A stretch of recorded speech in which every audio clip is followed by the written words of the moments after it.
Hello everyone, B.R. Newman here with this month's Astrology Tarot forecast, consisting of this month's most relevant astrological transits, as well as a 3-card tarot spread drawn special for your astrological zodiac sign, everyone who shares your sun sign, or you could watch this for your rising sign as well. Follow this up with a trip to my website, IamHelios.com, and check out the Choose Your Own Tarot adventure, and discover where that leads you. Also, I highly recommend getting a reading with me, either tarot, astrology, or a combination of the two, to get really specific in the most useful way. Also, you may be aware I teach this stuff. Some courses are available. Some may be enrolling now, so check it out. So here it is, Aquarius, your 3-card tarot spread for the month of January 2018. In this, you have a central theme, or a snapshot of your current situation, and also the means through which you can most clearly see the nature of these two-dimensional timelines on either side of it. So you could choose to walk through one of these two doorways, you could say. So your central theme is the Lust card. It's a major arcana card, and it's about triumphing over basic petty desires, you know, the primitive inclinations that aren't necessarily in line with what you truly want to create for yourself.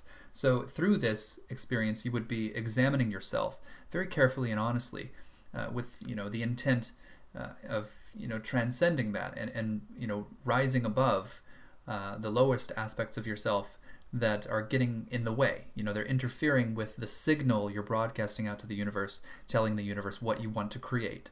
So, you know, these mixed signals can cause, you know, some delays or distortions in the manifestations that ensue, and it makes matters a little discouraging sometimes to not witness personal growth being, you know, reflected back to you in circumstances. So by addressing these inclinations and desires, these primitive and perhaps outdated tendencies, and resisting the temptations they pose, you can gain a great deal of confidence and strength and power, and you can harness all of that and direct it intelligently and wisely in a way that serves you in a profitable manner.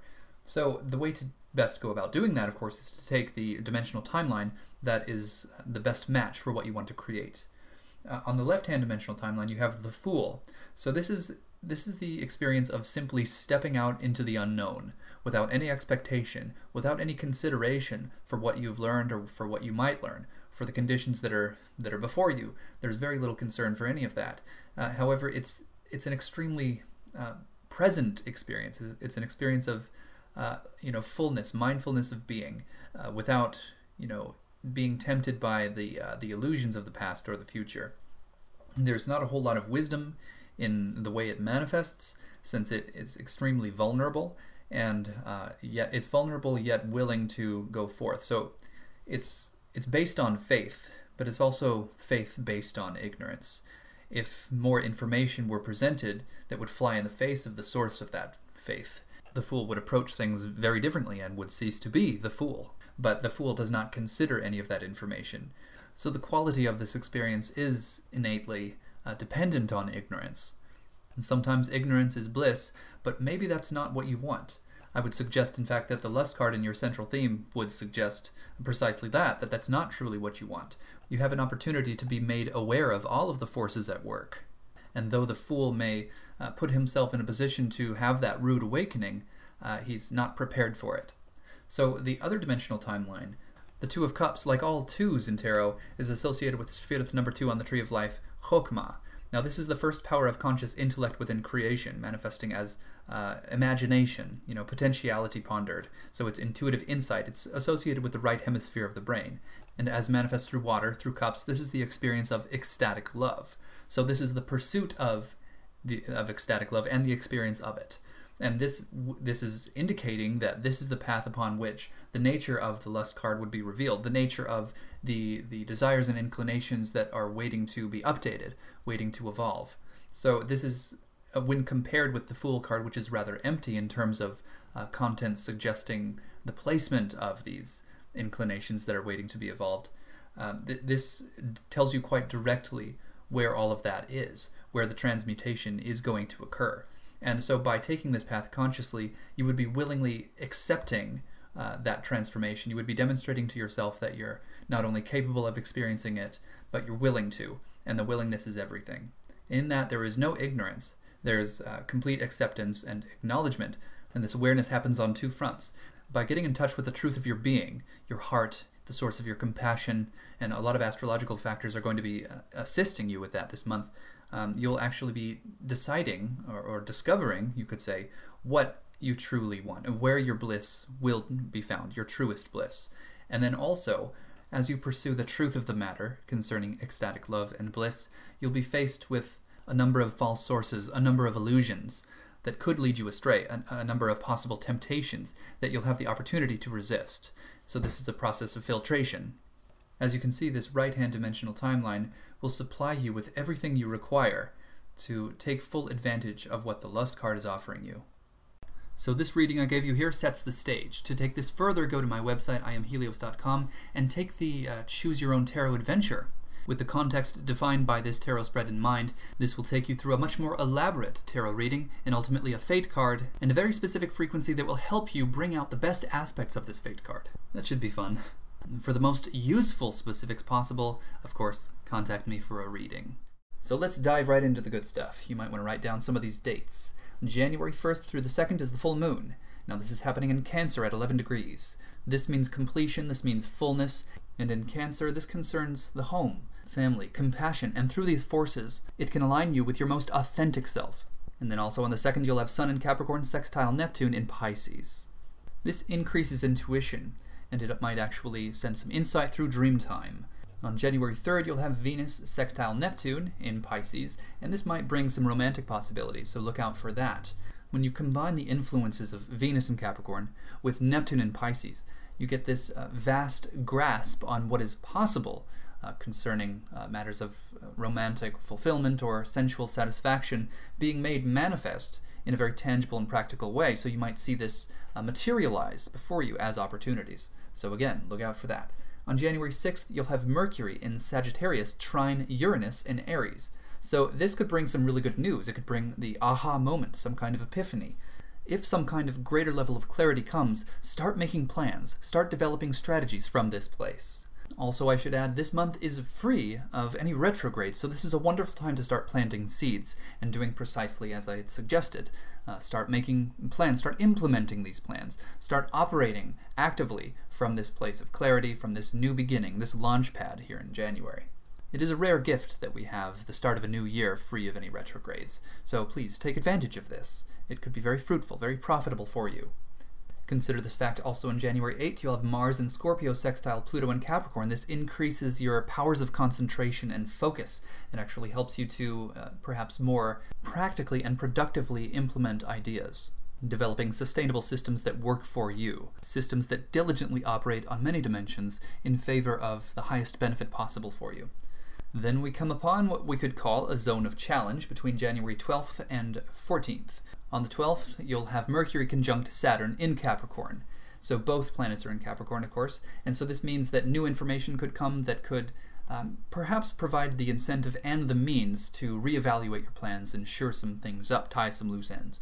And then on the 13th, you'll have Venus in Capricorn square Uranus in Aries. This could be where unexpected expenses come up, and this could be also a continuation of that. Mercury in Capricorn conjunct Saturn in Capricorn on the 12th. Both the incentive and the means to start rethinking things, tying up some loose ends and getting really clear about everything, so it's actually an opportunity. One that offers a bit of a clue, a bit of a key or remedy here, with Venus in Capricorn sextile Chiron in Pisces, also on the 13th. Intuitively guided beautification or aesthetic alignment in favor of spiritual inspiration, beautification done with the intent to bring about new inspiration, new insights, and so on. You might find that a little can go a long way. It's probably pretty important to take advantage of that opportunity on the 13th, because on the 14th you'll have Sun in Capricorn square Uranus in Aries, and this can bring about a kind of disturbance or distraction, something that shakes you up slightly, perhaps temporarily blurring your vision, so to speak. So it's nice to have something to fall back on. On the 15th you'll have two things going on, Sun in Capricorn sextile Chiron in Pisces, and Jupiter in Scorpio sextile Pluto in Capricorn. So considering the combination of these two transits, it's pretty clearly implied that the disturbance occurring on the 14th would be slightly inconsequential and may in fact serve to the greater glory of your vision and your intent and your purpose, as these two transits do in fact bring a little more light, a little more clarity. You could attract some help, you could find yourself motivated to work hard and find that that work pans out immediately. So take advantage of that. Now that you know this is occurring, you can deliberately do so. Deliberately put some extra time aside, a little more focus, a little more energy into something, and it should go further. I suspect you will have learned something by this point, perhaps something about the quality of your own character, that will compel you to more confidently apply yourself to the task at hand, leading you into the new moon on January 16th. Now this is at about 27 degrees in Capricorn. Very powerful moon. It's conjunct Pluto and Venus, offering transformative potentials in love and money and finances, resources, and sensory pleasures, etc. It's sextile Jupiter, which just brings it all to the nth degree, makes it more possible, more expansive. It's sextile Mars, bringing greater focus, attention, action, a tendency to do rather than to not do, to act rather than not act, and make something profitable, make something work, see something through rather than passively observe or drift by. Sextile Chiron, which may compel someone to help you, to lend their hand to your cause. But lastly, it is also square Uranus, which brings about something completely unpredictable, a kind of wild card, some element of this, some edge to this new moon that you will not be able to foresee. But this may actually be to the benefit of the rest of the transits, considering how powerful they are, how numerous they are. They're likely to define the context and the setting, and this unpredictable element, you could say, may actually just be icing on the cake. It may be entirely beneficial to you, but it will be something that you don't expect. There is some element of the unexpected. If you take it on willingly and accept it and embrace it, it'll be much less likely to materialize in an abrasive or uncomfortable manner. This will lead right into Mars and Scorpio trine Chiron in Pisces on January 18th, and this could compel you to look deep within yourself for the purpose of unification, perhaps finding ways to reconcile differences between contradictory facets of your existence, seeking and hopefully finding profound meaning as a kind of common denominator between many aspects of yourself to give you purpose and focus. And then on January 24th, you'll have Mercury conjunct Pluto in Capricorn. Look for an opportunity to take action. It should be quite clear.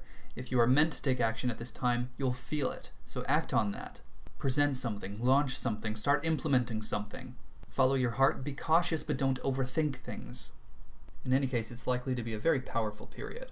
On January 25th, you'll have Mercury in Capricorn sextile Jupiter in Scorpio. If you want your voice, your message, your vision to be clearly heard and seen and understood, this is the time to speak. Communicating very clearly on this date can help tremendously the nature of these next few transits, most notably Mercury in Capricorn square Uranus in Aries.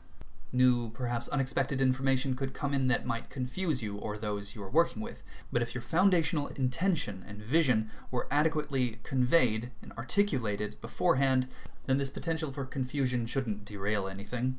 Just keep up the momentum, keep working, keep your vision clear, because this month closes out with a full moon lunar eclipse on January 31st. This is occurring in Leo. You can expect a sense of completion, fruition, the culmination of all of your efforts. This potential is very unlikely to go unnoticed, occurring in Leo.